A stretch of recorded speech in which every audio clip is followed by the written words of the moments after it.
Lir tandure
Tepuk tangan untuk kota Pasuruan di malam hari ini. Wah. Hebiat luar biasa. Alhamdulillah wa syukurillah wala haula wala quwata illa billah. Mas Gareng dan Dik Bagong. Piye, Truk? Piye, Mas? Ora ana tembung kang luwih endah kang kudu diucapake kejaba mung syukur kunjuk marang Gusti Allah Subhanahu wa taala kang wis malimbarke berkah kenikmatan sing wujude kesehatan. Becik kesehatan lahir, uga kesehatan batin. Mokal tanpa nikmating pangeran, aku Mas Gareng lan Dik Bagong bisa tetunggalan mapan ana ing Gor Untung Suropati ing bengi iki. Wah. Iki ujub kabule apa, Truk? Piye? Ujub kabule apa?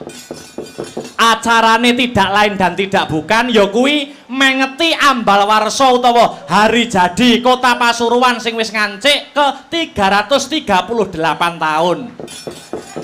Dengan slogan gandeng tangan wujudkan Kota Pasuruan bersih, tertib dan guyub rukun. Wah. Alhamdulillah, alhamdulillah. Mula wis sak wajibe awake dhewe ngaturake matur nuwun ya, Truk. Jelas Mas Gareng, jelas. Ngaturke panuwun ingkang tanpa upami, terima kasih yang sangat banyak. Kula aturaken konjuk khususon dhateng pepunden kula ingkang sampun kula anggep bapak kula piyambak. Inggih menika Bapak Wali Kota Pasuruan, Bapak Dr. Andes Haji Saifullah Yusuf utawi Gus Ipul. Ingkang sarta Bapak Wakil Wali Kota Pasuruan Bapak Haji Adi Wibowo sarta seluruh jajaran punggawaning praja kang mapan wonten ing Pasuruan kula ngaturaken panuwun. Karo aja lali ngaturke panuwun karo Pak Susanto. Heeh. Kuwi sing jembatani awake dhewe iso pentas ning kene, Truk. Alhamdulillah. Ning jane jujur ya Mas Gareng karo Dik Bagong. Aku pentas ana ing Kota Pasuruan bengi iki jane ya enek senenge, enek susahe. Kok enek senenge, enek susahe iki piye? Senenge iso jembarke silaturahmi, ngraketke paseduluran karo warga masyarakat Pasuruan. Lah susahe apa, Truk? Nah, susahe ngene. Aku iki pas dikabari ya toh karo panitia. Aku ki ora ngerti nek acarane bengi iki hari jadi ki ora ngerti. Tak kira ki acarane ya wis wong omahan utawa acarane masyarakat pedesaan. Loh, ayo kudune seneng lho, Truk. Acarane malah gede, acarane malah meriah, hari jadi Kota Pasuruan. Loh, senenge seneng, ya ta? Ngerti ya nek acarane hari jadi, nek ku pasang rego kemurahan iki.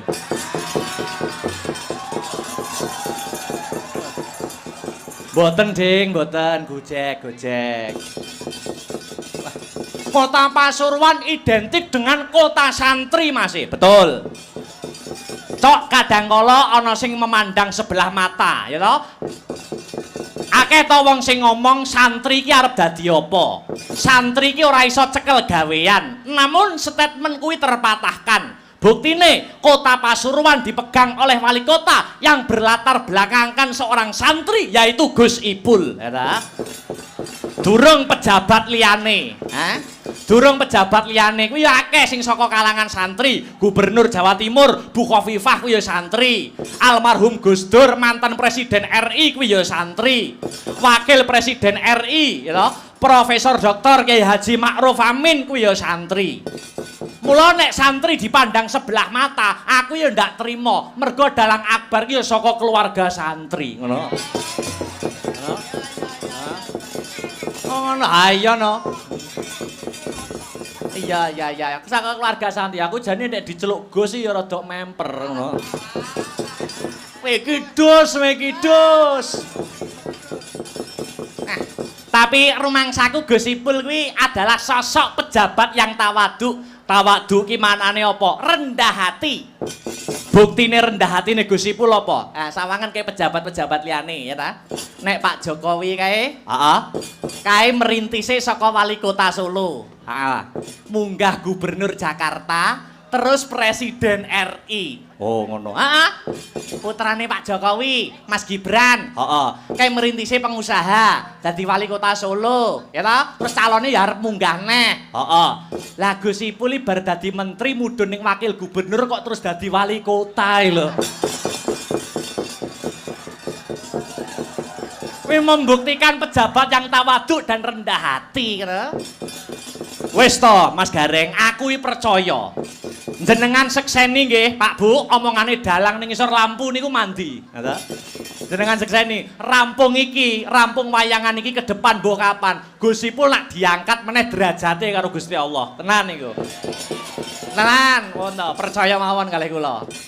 Mergo bagi Gus Ipul tidak penting apapun jabatannya, yang terpenting adalah bermanfaat bagi masyarakat. Khairun nas anfa'uhum linnas. Sebaik-baik manusia adalah manusia yang bermanfaat bagi manusia yang lain. Nah, mergo apapun jabatane, gitu. Presiden iso leren, gubernur iso mundur, bupati iso ganti, camat iso tamat, lurah iso kalah. Gelar sing paling abadi kuwi adalah husnul khotimah, ngono.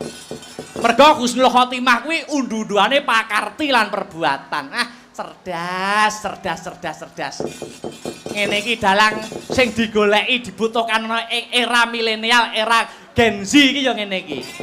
Dalang sing iso nentremke kahanan. Ayo. Apa meneh iki wis bubar musim pemilu. Pilpres lan pilihan wakil rakyat sudah selesai. Ayo sing wis ya wis sapa wae presidene sing dadi senadyan wis ketok sing dadi sapa ayo didukung visi misine. Aja nganti ngrusak seduluran. Beda pilihan kuwi 5 tahun pisan ning yen seduluran kuwi langgeng abadi. Tegese selawase. Ngono, Truk. Heeh. Ndongakne apa, Truk? Kanggo Kota Pasuruan. Muga-muga sak rampunge wayangan Kota Pasuruan bisa selangkah lebih maju, menorehkan banyak prestasi, ayem tentrem wargane. Dadi kutha sing baldatun, thayyibatun warapun gofur gemah ripah karta tata raharja. Allahumma amin ya rabbal alamin. Hasbunallah wa ni'mal wakil.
Sambahanku rintan lan dalah manglimang waktu kanggo mresta mungkar lan nafsu. Aja nganti kliru mong Gusti Allah. Sekali lagi, Dik ya.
tambahanmu rintan lan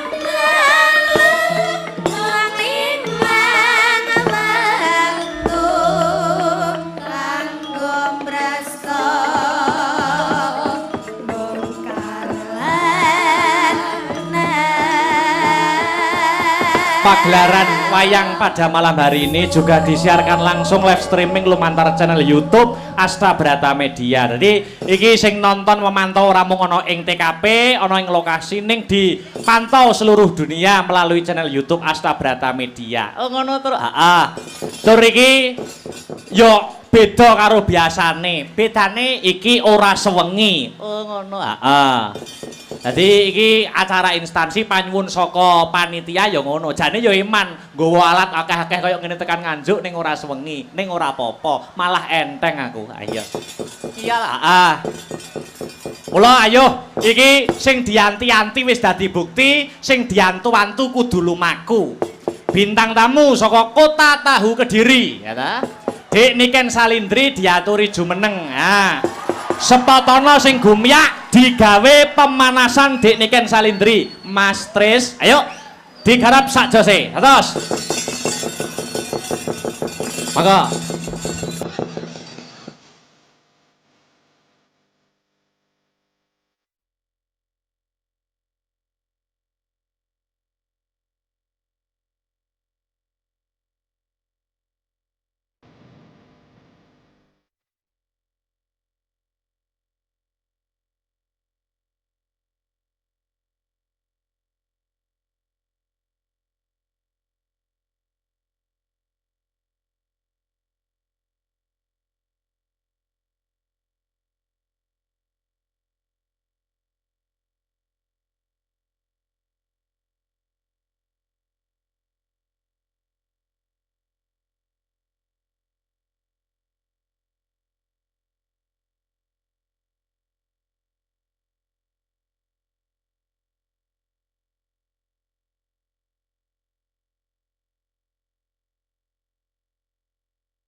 jadi kuwi adalah husnul khotimah, ngono.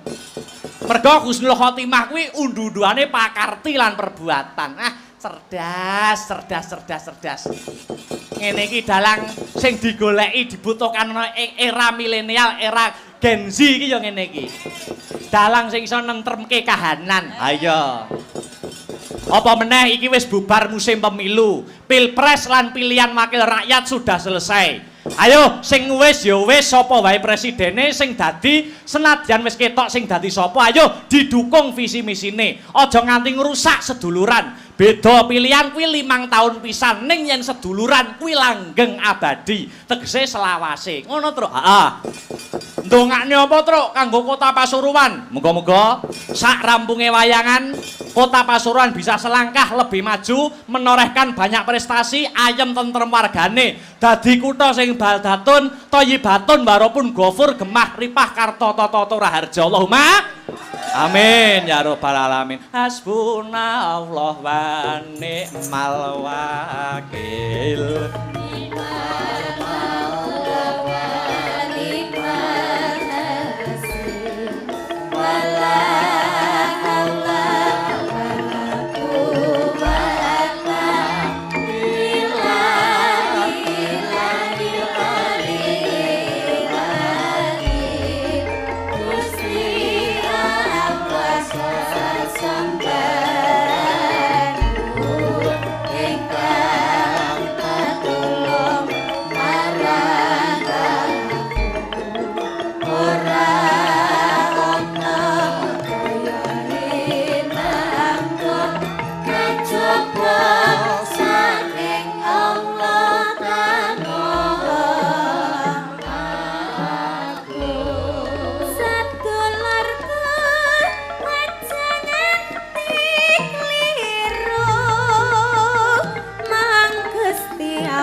Sambahanku rintan lan dalah manglimang waktu kanggo mresta mungkar lan nafsu aja nganti kliru mong Gusti Allah. Sekali lagi, Dik ya.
Pagelaran wayang pada malam hari ini juga disiarkan langsung live streaming lumantar channel YouTube Asta Brata Media. Jadi iki sing nonton memantau ora mung ana ing TKP, ana ing lokasi ning dipantau seluruh dunia melalui channel YouTube Asta Brata Media. Oh ngono terus. Heeh. Tur iki yo beda karo biasane. Bedane iki ora sewengi. Oh ngono. Heeh. Jadi iki acara instansi panyuwun saka panitia ya ngono. Jane ya iman nggawa alat akeh-akeh kaya ngene tekan nganjuk ning ora sewengi, ning ora apa-apa, malah enteng aku. Ayo. Iyalah. Mula ayo iki sing dianti-anti wis dadi bukti, sing diantu-antu kudu lumaku. Bintang tamu saka Kota Tahu Kediri, ya ta? Dik Niken Salindri diaturi jumeneng. Nah, sepatono sing gumyak digawe pemanasan Dik Niken Salindri. Mas Tris, ayo digarap sak jose. Terus. Monggo.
Assalamualaikum warahmatullahi wabarakatuh, Dik Nike. Waalaikumsalam warahmatullahi wabarakatuh, Kang Mas. Suwe ora jamune godhong meniran. Suwe ora ketemu pisan ana kota Pasuruan. Suwe ora jamune dicampur tomat. Ya ta? Suwe ora ketemu pisan kudu tetep semangat. Ya. Suwe ora jamune diunjuk Gus Ipul. Suwe ora ketemu pisan ku ucapkan padamu I love you Pul. Ya. Suwe ora jamu pisan godhong kenikir. Apakah itu? Suwe ora jamu. Oh ya kleru maksud. Suwe ora ketemu pisan I love you too. Kenikir kok I love you too. Ora masuk ya? Ora masuk. Ora nyambung. Salaman sih aku suwi lama nggak ketemu Gak kamu. mau. Salaman dong. Nggak mau. Emang durung salaman karo aku kok. Salaman kene. Kok aku nggak mau gandeng lagi? Salaman dulu. Kok aku gak mau gandeng lagi? Gandeng piye toh? Wong lagi. Kan yang kemarin kan aku digandeng dari situ ke sini. Oh, ya ben beda, suasana beda. Salaman dulu. Kenapa? Salaman bagaimana kabarnya? Biasanya kalau saliman nggak gitu. Lah gimana karo Sing kayak Saliman? ndek bawah tadi loh. Lah gimana toh Saliman Yang tadi? gini-gini. Saya gak ketok wong-wong loh Mas Garai. Ngene loh. Piye ngene terus oh. Oh gitu. Gimana kabarnya gimana? Baik, alhamdulillah. Alhamdulillah. Kamu nggak kangen sama aku toh? Lah piye to? Yo kangen mulane kuwi mau suwe ora jamu, kudu tetep semangat mau dicampur tomat mau lho jamune. Iya. Heeh toh. Berangkat dari rumah tadi? Berangkat dari rumah. Oh, sebelum ini tadi nggak ada pentas di mana gitu? Nggak ada. Oh, dari rumah berangkat jam berapa? Jam 4. Tetap semangat toh, Dik. Semangat. Tuntutan seorang seniman itu memang seperti ini, ya toh. Iya. Seniman itu mempunyai kewajiban nyenengne wong akeh. Terus. Ndang. Karo ngomong dong. Seniman itu mempunyai kewajiban nyenengne menghibur masyarakat banyak sampai lupa carane nyenengne atine dhewe kaya piye. Kuwi tugas seniman. Namun itu sudah menjadi kewajiban nek wis dadi seniman ya kudu siap profesional menghibur para warga masyarakat. Iya, ya toh. benar. Aku yang menjadi seniman ya. Seniwan piye ta? Iya kan? Seni wanita. Oh iya, seniwan. Oh ya seniwan seni. Iya, seni wanita. Seni wanita. Aku tuh bisa membahagiakan hatiku sendiri dengan cara mendekatimu saja. Oh. Pokok aku ndek sebelahmu wis bahagia. Alah. Ayo salam dulu ini masyarakat Pasuruan banyak yang hadir tumplek-blek ana ing gor Untung Suropati. Yuk ucap salam dulu Inje, dong. assalamualaikum warahmatullahi wabarakatuh sedayanipun. Alhamdulillahirrabbilalamin tumplek-blek meskipun cuaca hari ini agak hujan. Hujan deras, aku ndek Mas ketrocoan peng bolak-balik Mas. Oh ngono? Iya dadi ki ning kene iki duduk keringet. Apa udan? Banyu udan. Oh. Iya, ning enggak apa-apa tapi Masya Allah subhanallah ini benar-benar sangat banyak sekali ini penontonnya. Luar biasa buat Pasuruan, mugi-mugi tansah pinaringan sehat selamat wilujeng. Lan ugi kagem Bapak Ipul. Gus Ipul. Gus Ipul. Sugeng rawuh matur sembah nuwun nggih. Sampun nimbali Mas Akbar sak rombonge. Sak rombongan. Kok sak rombonge bakul bakso piye aku? Ya. Sak rombongan, kok sak rombongan. Gus Ipul mugi tansah pinaringan panjang yuswanipun rezeki ingkang kathah barokah ralekane malah kebak. Amin. Sudah? Ya, iki udan iki jane ya termasuk strategine Gusti Allah. Iya. Ben penonton ora mulih. Begitu. Dadi diudani sik ya ta, ben ora mulih ben tetep ning kene ngantek bar. Wong ya nggur ora sewengi ya ta. Diudani sik. Maksudnya iki banyu hujan, air hujan. Air hujan iki mesti aku geding aku. Malah KSBB. Apa kuwi KSBB? Kelingan sing wis-wis. Oh. Di live streaming lho lambene. Oh ya luar biasa. Pasuruan Dek Niken. Ndak lah, aku cedek sampean ki lho malih KSBB. KSBB apa? Kalingan sing wis-wis ki mau lho, Mas. Oh nyapa to. Sing wis ki ya wis ya to. Sing wis ki ya wis, sing arep ayo dibaleni ngono to. Dibaleni. Ya. Dil ya iki. Dil, setuju apa ora iki? Ya ke. Aja gawa nenti-nenti. Ini Pasuruan disebut kota santri ya toh. Kota santri gitu. Identik dengan agamanya. Agamanya. Jadi lek dhewe nembang selawatan ning kene iki tansaya apik ya, Mas. Apik. Apane sampean ki nak nganggo kerudung tambah cantik ya toh. Heeh. Jadi umum ning kene iki selawatan ya toh ki ora ana eleke mergo yang memegang pucuk kepemimpinan Kota Pasuruan adalah yang berlatar belakangkan seorang santri yaitu Gus Ipul gitu. Iki dikei solawatan, Dik. Upama sampean solawatan karo aku saut-sautan iso ora, Dik? Bisa? Hah? Bisa. Saut-sautan ngono? Bisa. Jek iso kompak ora gah aku ngono kuwi. Jek iso kompak ora? Iso. Oh, iso ya. Aku nyuwun mic-e agak dibanterkan. Iso madok iso mik iso bosirah barang. Solawatan bisa? Bisa. Oh. Mamane. Alamate apa Mas? Kok iso alamate anak soleh lho malahan. Solawatan. Iya, salawat apa?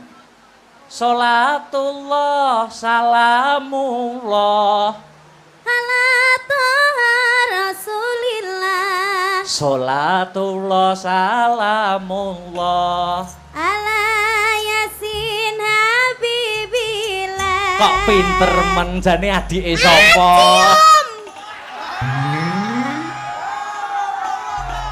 Wah, bar selawatan kok cium. Lah kan jare adik. Oh iya, ya adik kan di tempat umum kan ya enggak pantes saru nek cium. Di tempat umum adik kalau di belakang kita beda lagi. Apa dong? Suami istri. Urang. Umpama di nganggo syair bisa pakai syair saut-sautan gitu ya? Bisa, ya Pak Guru. Oh iya, Ini apa Pak Guru? Sopo mesti kayak gini iki? Ngawur. Lah aku mau nginceng itu. Itu wayang 18 plus. Kamu nggak boleh lihat. Syairnya bisa? Bisa. Pamane ana kayu digawe apa? Ana kayu digawe omah. Omah gede omahe sapa? Omah gede omahe Gus Ipul. Aduh. Kok pinter men adike sapa? Napa? Hah? Bedet. Iki getingku ya angger cedak aku ngono wi lho, terus bedat dhewe ngono wi lho. Mosok mendadak leren tak bedatke anu. Ayo dilanjut bisa? Bisa? Bisa. Itu tadi kayu, toh? Kayu.